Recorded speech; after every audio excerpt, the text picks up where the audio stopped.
You can buy red paint made from the real blood donated by gay men. A Saudi man married 53 times in 43 years in order to find stability.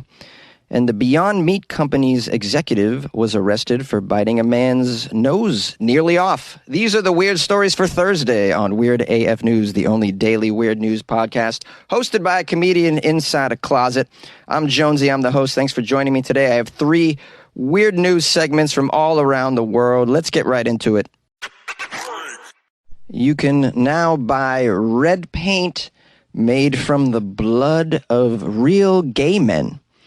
There's a creative team composed of the agency Mother and artist Stuart Semple. They just released an entire paint collection that's made from real blood. That's right, real blood. It's called the Gay Blood Collection. It includes a fountain pen, screen printing ink, acrylic paint, spray paint, and a marker, all in the same deep red, apparently made from the blood of gay men. Why would they create this? I'm very curious. I'm sure you are as well. It's called the Gay Blood Collection, appropriately. It was created to protest an outdated FDA rule that places limits on gay men donating blood. In 2018, a creative team printed some T-shirts with ink made from the blood of gay men. The Blood is Blood initiative began. It was meant to protest a very controversial Food and Drug Administration rule forged at the height of the AIDS crisis, which banned men who have sex with men from donating blood. So gay men not allowed to donate blood. The policy was updated in 2015, then again in 2020, but there are still limitations, apparently, on whether gay and bisexual men can actually donate their blood. Today, it would seem that the FDA considers a gay man a bigger threat to the blood supply than a straight man who is treated for, let's just say, herpes. The Gay Blood Collection has a range of products from $30 to $200 a piece. These supplies are designed to be protest tools for people to print shirts, paint protest signs, and sign petitions to fight back against what they're calling the FDA's homophobic and outdated policies. In an effort to support those affected by the policy, all proceeds from these sales will go to the Callan Lord Community Health Center, which is a New York City-based primary care center that serves LGBT communities locally. And now Semple and Mother are turning to the most fundamental color of all, blood red, to push their agenda. With the Gay Blood Collection, however, this idea actually transcends color, according to Semple. My blood and your blood aren't that much different, are they? Our blood could be purple. The point is, we've all got the same stuff running through us, don't we? Semple says that blood isn't an effective colorant, at least not in the quantities needed to create high-quality paint. If stored improperly, blood can actually grow harmful bacteria, and when it's exposed to air, it turns brown. Too much blood in paint can also impact the consistency and the viscosity of the paint. So in the case of the acrylic paint, the team had to encapsulate small quantities of it inside resin binders. In order to mimic the color of blood, they used a blend of pigments, both mineral and synthetic. As for the actual blood, the purpose is more symbolic than practical. Semple says, "You're painting with the blood of a creative person who donated it. I'm not relying on it to boost the color or make it stick. I'm relying on it to convey a very important meaning." And now it is worth noting that the Gay Blood Collection is launching the very same year that the American Red Cross has declared its worst blood shortage in over a decade. Yeah, they're struggling to get donors. If the outdated and discriminatory FDA policy were eliminated, more than 600,000 pints of blood could be added to the system every year. Perhaps that's mind-boggling. That mind-boggling of a number should be painted on a protest sign in blood red, and I agree. I think it's very silly to turn away blood at a time of crisis. Clearly, they're having the least amount of output that they've had in a very long time. And a lot of people are getting ill. A lot of people are being hospitalized. You know, there's something called a pandemic still rattling around in the world. And so I'd imagine you need a lot of pints of blood. Why would you turn away blood? Why would you be so foolish and discriminatory to turn away the blood from the LGBT community? Now, this particular weird story goes beyond the blood in the paint aspect of it.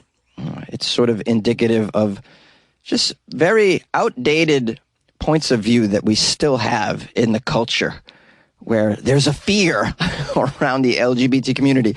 The fear, I don't know of what, I don't know. I believe it dates back from the AIDS crisis, correct? When there was a big fear. But these are things that we have to get over because, people need blood, obviously. And to turn down a source just seems foolishness to me. But that's just me. What do you guys think of the situation? Call my show, 646-450-2012. Looking for peace and stability, a Saudi man married 53 times in 43 years. That doesn't sound like a lot of stability to me.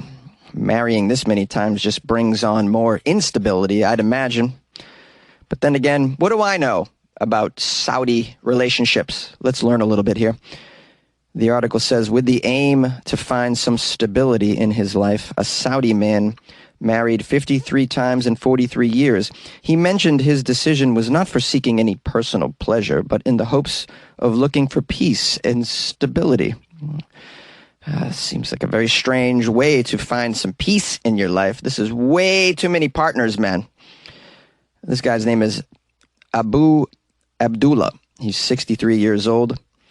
He told the media that his first marriage, which was at the age of 20, and his then wife was 6 years older than him. He's nicknamed Polygamist of the Century. The man revealed the shortest of his 53 marriages last only a single night. How does a marriage last a single night? She wasn't pleased with the size of his wee-wee. Or maybe his home. I don't know. I don't know how a marriage disintegrates in such a short time.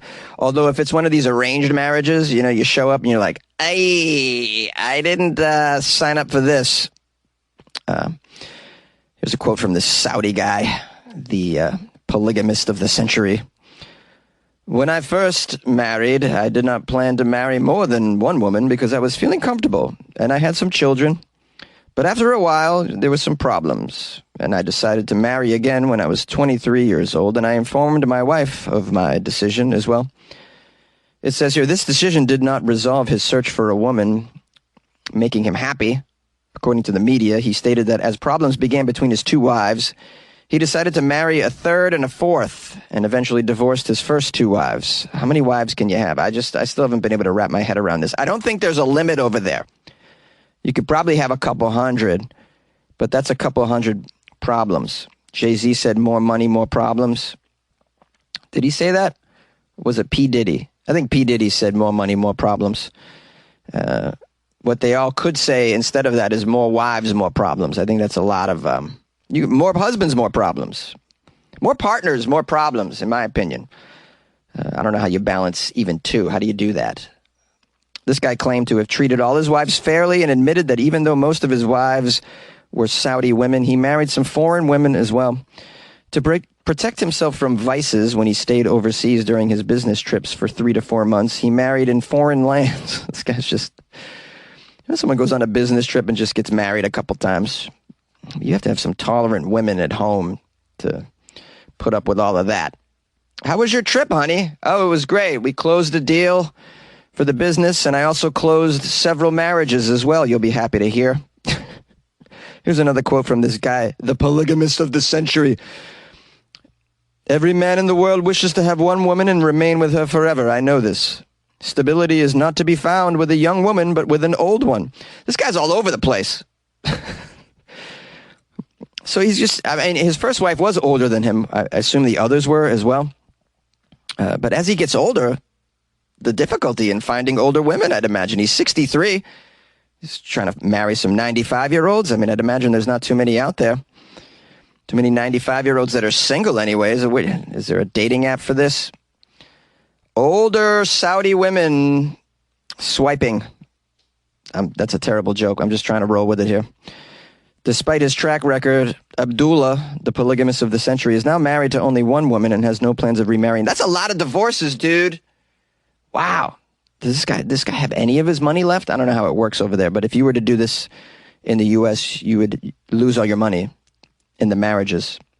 On a per state basis, but in general, not affordable to go through this many divorces. Just the lawyer fees in general, too much.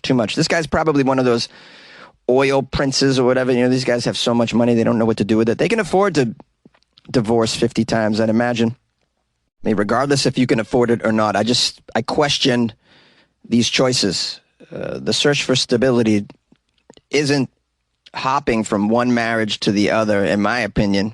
It just seems like you're just inviting so much confusion and chaos into your life at this point. And how many children? It doesn't mention in the story, but I'd imagine he's probably got 100 children as well.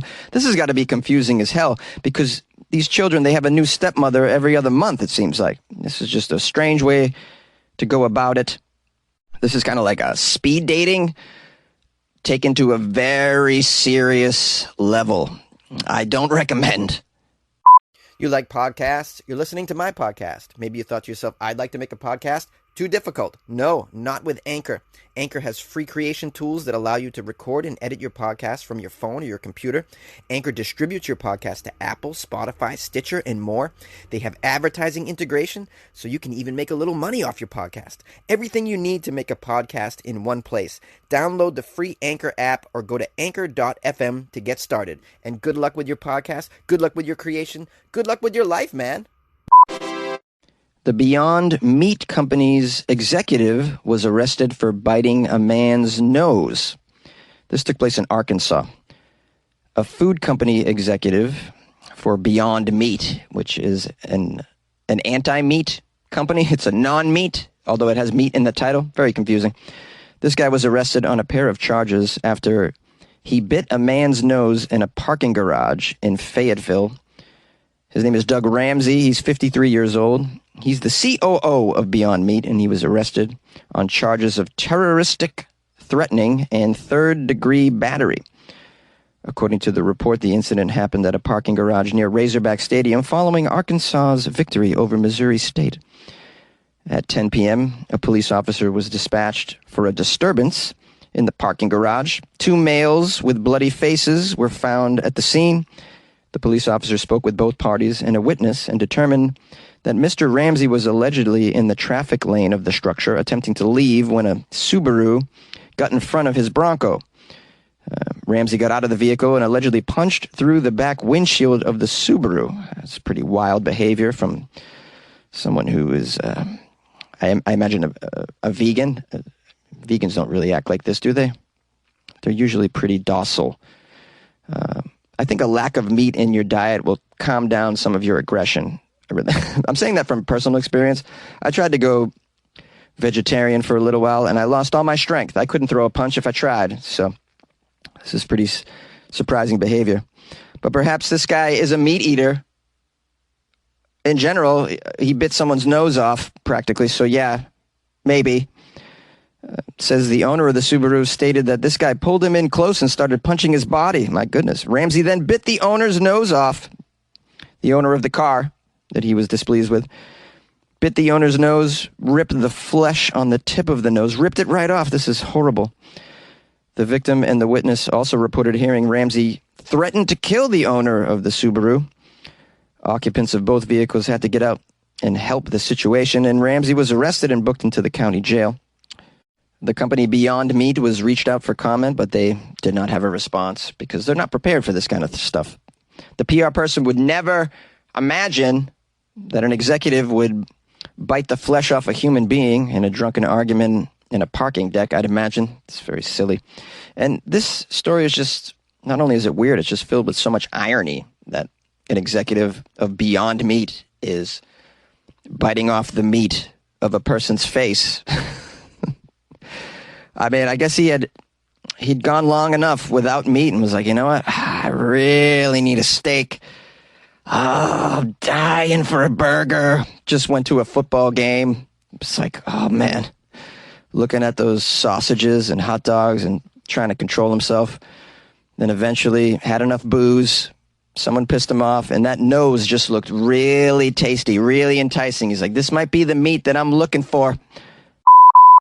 Hello, everyone. This is Jonesy. I want to take a moment to thank you for listening to this episode of Weird AF News in its entirety. There are a lot of podcasts out there, and you stuck with mine, and I just appreciate that. I appreciate your time. We'll keep this outro very brief.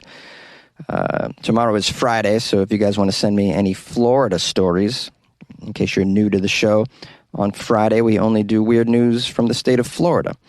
You can email me links to funnyjones@gmail.com, or you can tweet them at me at funnyjones, or you can slide them into my Instagram DMs at funnyjones as well. So I would appreciate that. If you want to support the show, please tell a friend about Weird AF News. That's a very simple solution. Doesn't cost you much other than a few words and a little bit of your time. I find people are always talking about the podcasts that they're currently listening to. And this podcast offers a nice, escape from the mainstream news debacle that we're going through. And it just seems to get a little crazier and crazier, right? Doesn't it? So Weird AF News.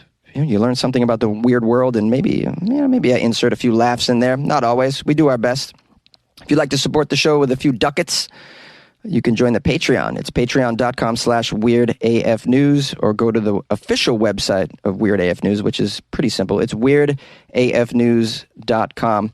This website is actually paid for by my patrons, so big shout out to all my patrons. Much love.